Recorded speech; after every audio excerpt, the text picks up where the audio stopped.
Lumalabas na mas malapit sa aktual na nilalaman ng desisyon ng Korte Suprema ang naging pananaw ni dating Senate President Vicente Tito Soto ay hinggil sa kontrobersyal na sesyon ng Senado noong June 3, 2026. Bakit ito mahalaga? Dahil ayon mismo sa naging resolusyon ng Korte Suprema, hindi nito idineklarang void, illegal, o walang bisa ang naturang sesyon ng Senado. Wala ring bahagi ng desisyon na nagsasabing invalid ang mga naging aksyon o desisyong ginawa sa sesyong iyon. Ang tanging malinaw na ginawa ng Korte Suprema ay i-dismiss ang petisyong inihain ni John Barry Tayam dahil sa kawalan ng legal standing. Sa madaling salita, hindi napatunayan ng petitioner na siya ay direktang naapektuhan o may sapat na personal na interes upang questionin sa hukuman ang isyong kanyang inihain. Sa desisyon ng Supreme Court en banc, binigyang diin na nabigo ang petitioner na ipakita na siya ay nakaranas o nanganganib na makaranas ng direktang pinsala bunga ng mga aksyong kanyang kinukwestiyon. Dahil dito, ibinasura ang kanyang petisyon. Mahalagang tandaan na hindi na umabot ang Korte Suprema sa pagtalakay sa pangunahing usapin kung valid o invalid ba ang June 3 session ng Senado. Hindi rin ito sinuri kung may quorum ba o wala sa naturang pagpupulong. Ang mga tanong na ito ay hindi naging bahagi ng kanilang naging pasya.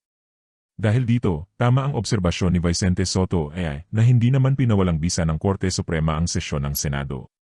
Gayon din, hindi rin naman ito tahasang pinagtibay na valid ang naturang sesyon.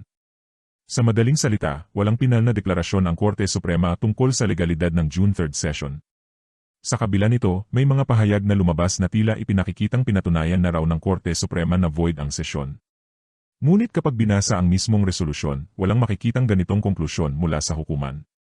Makikita rin na tila naging maingat ang Korte Suprema na huwag makialam sa mga usaping may kinalaman sa panloob na operasyon at liderato ng Senado.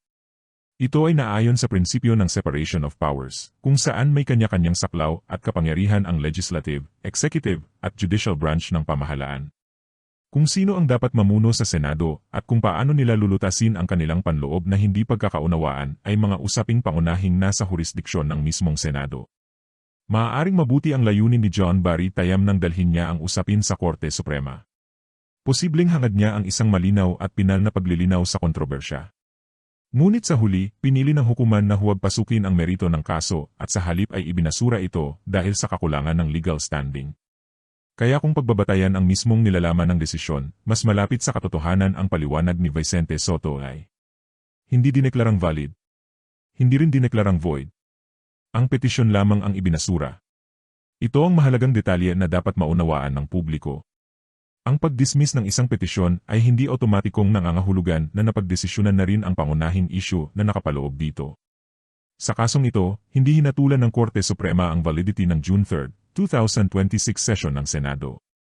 Ang naging pasya nito ay nakatuon lamang sa kawalan ng legal standing ng nagsampa ng kaso. Kaya nararapat lamang na maging maingat sa pagbibigay kahulugan at pagpapakalat ng impormasyon. Ang pagsasabing idineklara ng Korte Suprema na void ang sesyon ng Senado ay hindi umaayon sa aktual na nilalaman ng kanilang naging desisyon. Sa ngayon, nananatiling hindi tinalakay at hindi pinagpasyahan ng Korte Suprema ang usapin ng legalidad o validity ng nasabing sesyon.